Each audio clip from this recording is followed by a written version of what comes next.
সেই সচেতন ভাবটাକୁ ସୃଷ୍ଟି କରିବା ପାଇଁ ଆଜିକାର এই ଶ୍ରମିକ ଦିବସ ଆପଣମାନେ ଲଢ଼ିଲେ କିନ୍ତୁ ଆପଣମାନଙ୍କ ଭିତରେ ସେଇ ଲଢ଼ୁଆ ମନୋଭାବ ସେଇ ଲଢ଼ୁଆ ପ୍ରବୃତ୍ତି କେବେ ଜାଗ୍ରତ ହେଲା ନାହିଁ। ସେ ଫେଡେରାଲ ନିଷ୍ପତ୍ତି ଅନୁସାରେ 1886 ମସିହାରେ ଶ୍ରମିକ ମାନଙ୍କୁ ନ୍ୟାଯ୍ୟ ଦାବି ଦେବା ପାଇଁ 8 ଘଣ୍ଟା ପରିଶ୍ରମ କରିବା ପାଇଁ ଗୃହୀତ ହେଲା ଏବଂ ତଦନୁଯାୟୀ 1886 ମସିହାରେ ଏକ ଆନ୍ଦୋଳନ ହେଲା, ବିପ୍ଳବ ହେଲା। କିନ୍ତୁ ପୁଞ୍ଜିପତି ମାନେ ଏହାକୁ ସହ୍ୟ କରିପାରିଲେ ନାହିଁ। ଫଳତଃ ରକ୍ତର ନଦୀ ବହିଲା, ରକ୍ତପାତ ଘଟିଲା।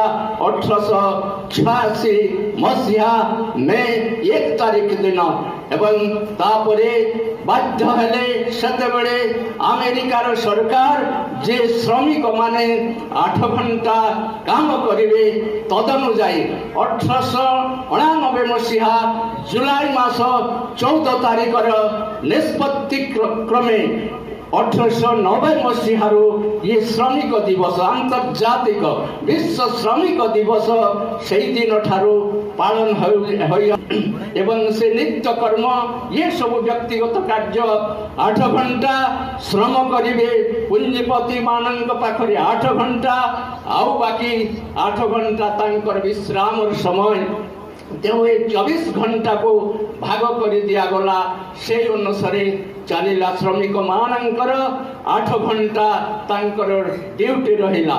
ତାକୁ ମନେ ପକାଇବା ପାଇଁ ଏବଂ ସେହି ସ୍ମରଣୀୟ ଦିବସରୁ ପୃଥିବୀର ବିଶ୍ୱର 80ଟି ଦେଶ ସେ ଗ୍ରହଣ କରିନେଲେ ବିଶ୍ୱ ଶ୍ରମିକ ଦିବସକୁ ମେ 1 ତାରିଖ ଦିନ।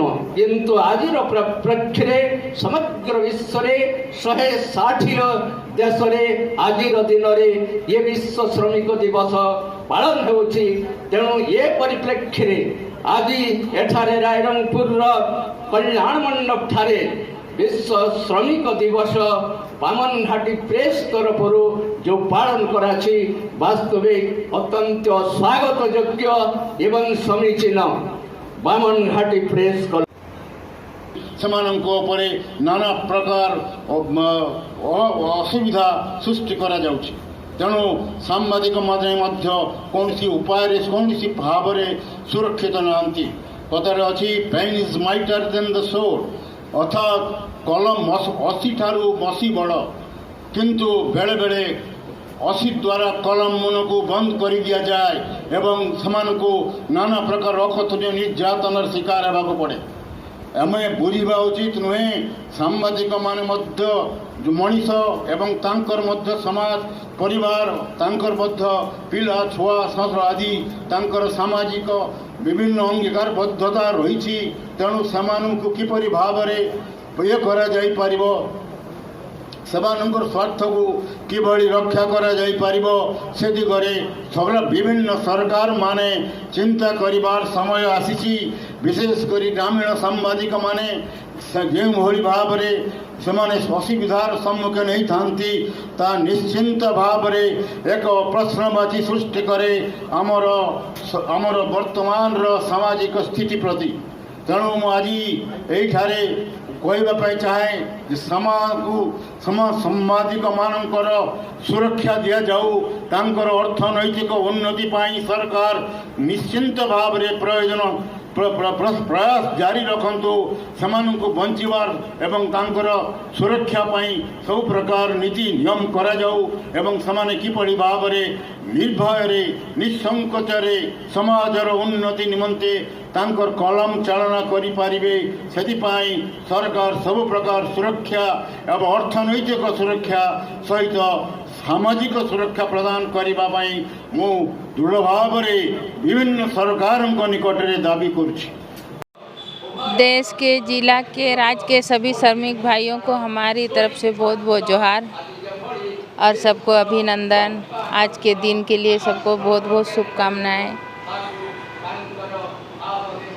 आपके बिना देश में कोई समाचार नहीं है। मैं चाहती हूँ कि यहाँ जो आप लोगों के साथ अत्याचार हो रहा है, जिस तरह आप लोगों का आप लोग जो इंश्योरेंस है वो 2 लाख है, जबकि अब परिवार में इतने सारे परिजन रहते हैं, उनको संभालना 2 लाख बहुत, इतने महंगाई के टाइम में वो मैं चाहूँगी सरकार से कि हमारे जितने भी श्रमिक भाई हैं उनका इंश्योरेंस बढ़ाया जाए। 2 लाख की जगह में 10 लाख होना चाहिए। Mamita Choudhary vice chairman Rairangpur municipality आज आपण मैंने सबू डाकी एठी उपस्थित मंच रे समस्त गुरुजन अच्छा बड़ भाई मौसा आमर सबू